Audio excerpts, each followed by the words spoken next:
Wasn't a lot of news today, but I'd say probably the main shocking thing that I saw was the Delict news because obviously we had been really linked to him heavily last summer, and I was kind of pissed that we didn't go after him a little bit more. I thought he would have been a great signing, especially for the vision of the club and the way that they're going with the youth and the leadership and things like that, and especially how Ole wants to form it. I thought he would have been fantastic, but I do like Maguire. I think Maguire is a fantastic leader.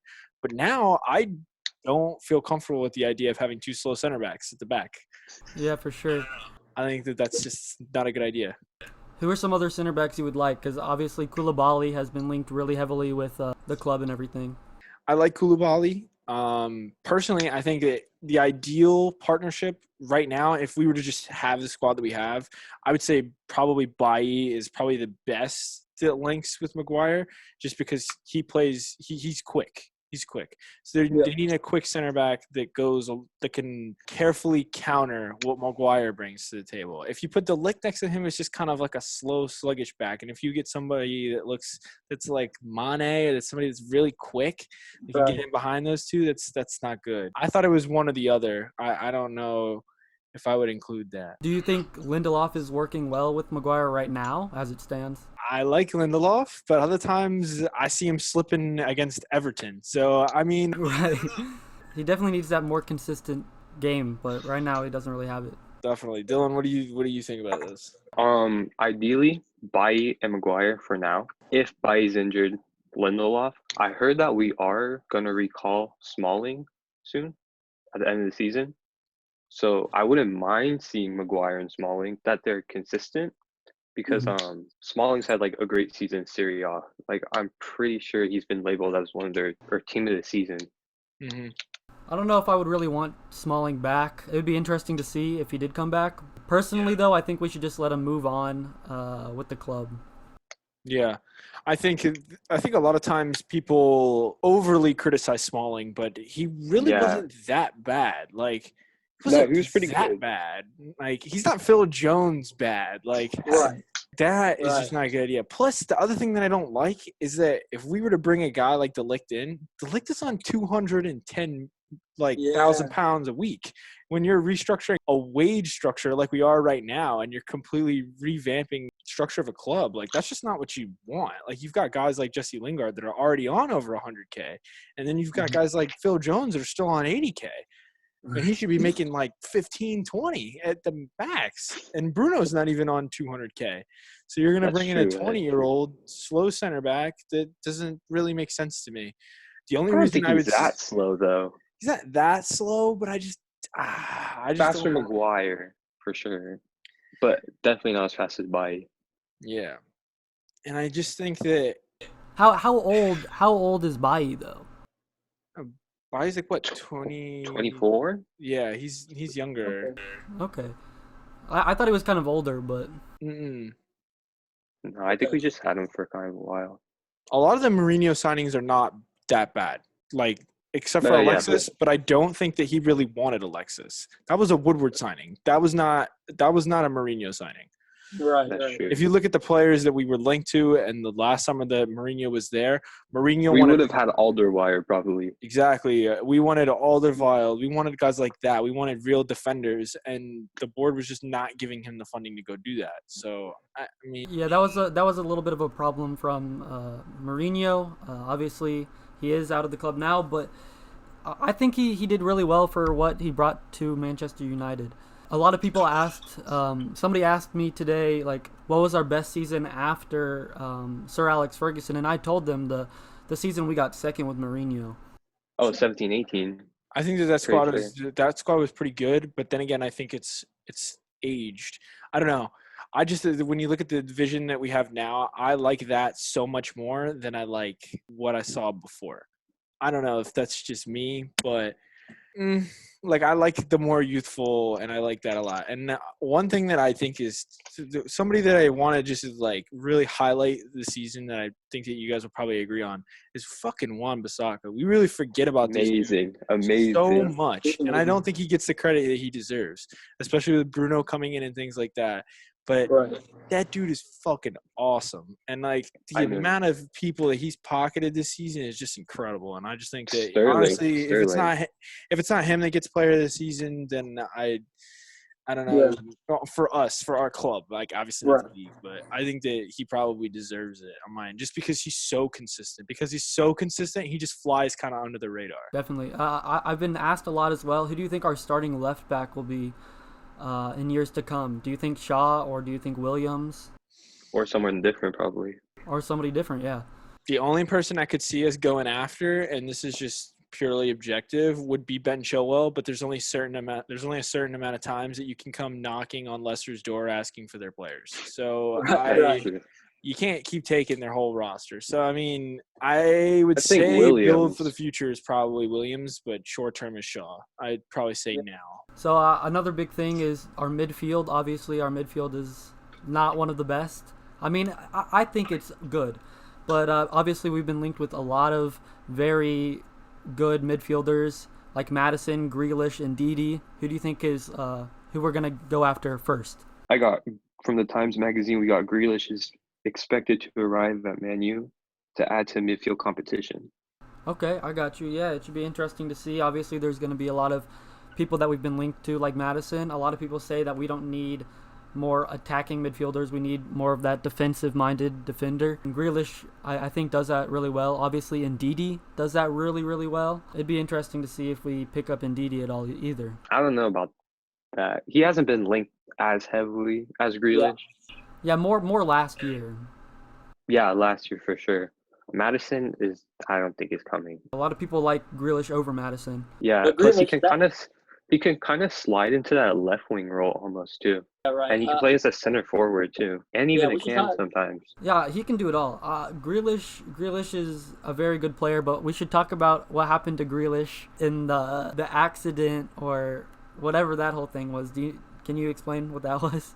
So what I heard from his story is that his friend called him, said, "Hey, come over." They're supposed to be on lockdown, pretty much quarantine, and my man's has drove in his I apologize if you heard any of that.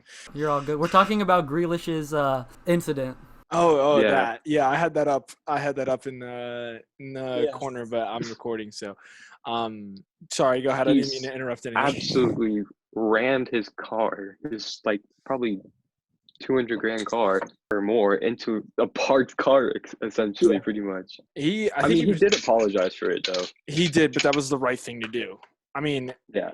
You're playing for Aston Villa. This is not the first time this has happened. I don't know if you guys know that. That's true. Oh, I didn't know this happened a few years ago when he was on vacation. It was in 2014, 2015, and he was on vacation, and he got pissed drunk and was in the middle of the road. So sounds about right.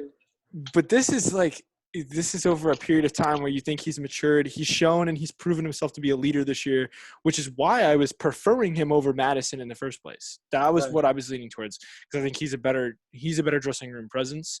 I think he shows that leadership, and he's been through the ranks, and he's there to fight for his place. Like, he's going to play for the badge. And not saying that Madison doesn't, but I honestly that's just my opinion. When you do stupid shit like this, it just completely contradicts everything that you're trying to portray, that you've matured and all this other stuff. Like, come on, like, especially when you're linked with a big move like this, when it looks like a shoe-in, and all you got to do is just kind of sit back and, like, just keep your act together for the rest of the season and don't fuck up. And then he's got two different shoes on in a fucking picture. So next to his fucking wreck car. I have some big Sancho news at least. Sancho is in advanced talks with Man U and a potential transfer of 125 million and 500K a week to be decided, and that's coming from Fabrizio Romano. This was on when did you see this? A few hours ago, actually. I'll look on the Twitter. For how much? What was the price again?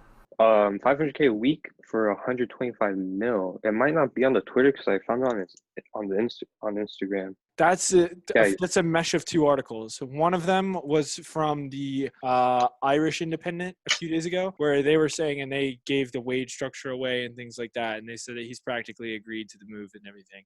And then Romano was tweeted out earlier that he was taught, like, United and his agent have been talking for the past few months, and Sancho wants to come and things like that. But because of the whole coronavirus thing, Borussia Dortmund has come out and said that they're not going to change the price. They're not going to give their player up for 55, 60 million just because the market is shit right now. Like, if you want Jadon Sancho, you're going to have to pay 110 million no matter what market it's in. So I think that's kind of the situation there. I think it was a fan page and they probably just meshed it together. If we were to get Sancho, right, what would Dan James be playing at the club? What role would he be at the club? Sancho can play left wing, right wing, left mid, right mid. You can sometimes see him at cam, but that's like rarely. But James probably would be fighting for a spot, bettering himself, and just becoming a better player. Probably just start on the right side if Sancho got injured, or they just rotate pretty much, I would say. Yeah, I think he'd become more of a squad player. I think Dan James has been – I think Mason and I talked about this the other day. I think Dan James has been heavily overused this season. Heavily overused. He started like most of our games. Yeah, he's straight out of the championship. And, until a few weeks ago, he hadn't scored since, August or something? September? Yeah, since the start of the season. Yeah, so, I mean, he's a championship signing. He needs time to develop, and I think that's probably what's best for him anyway. I mean, his first game, he came off the bench against Chelsea and scored. He came off the bench. So, I mean, I think that he could he has obviously a lot of potential, but I think as it keeps going, then I think that's probably better for him. So if we were to buy players from the championship, you want them to not play that first season, like just train a lot, like Bellingham, right? He's been linked heavily. Yeah. See, if we bought Bellingham, we'd probably loan him out somewhere, though. No. I think he would be Jesse Lingard's. He's Jesse Lingard's replacement. I'm so serious. When you bring Grealish in, Grealish isn't starting. I'm telling you that right now. Grealish does not make my. Who's having a starting position over Grealish if he comes into the Bruno. Okay. Your ideal starting 11, right? Would you not? You would start Fred. Yes, I like Fred. I like Fred a lot. That's me. I would start Martial. So you got Martial up top. Then you've got Sancho on your right, and then you've got Rashford on your left. Then as your number 10, as somebody that I've rep for so long before we got him. I love Bruno, so I would stick Bruno in at number 10. If you keep Pogba, I'd like to see Pogba there. I think he can play a little bit more advanced than Fred. But you think Pogba's staying? Kind of sits in the midfield. I think Pogba's – that's the interesting part about that Ligt news, though. That's the other thing I wanted to talk about that. But we'll get into that in a second. Player swap?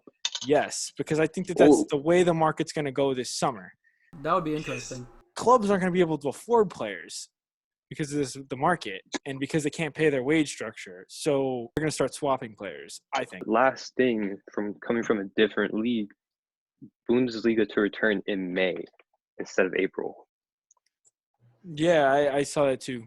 I mean, Mason, do you know anything about this, or I can take this if you want? No, I don't know much about the Bundesliga much. Y'all take that one. Yeah, so I saw that too. The Bundesliga is going to try to wrap up. I think they said by June 30th or something, right? They want to finish all their games by June 30th. I'm pretty sure that's what they said. But Bundesliga, Germany's making actual headway on the whole coronavirus thing. Teams in Germany are training in pairs, so they'll have like one or two players, and they'll train in pairs right now. They're not training full sessions yet. But they're making their way steadily towards to starting games again. And they're also in the place where they don't care as much about the TV revenue like the Prem.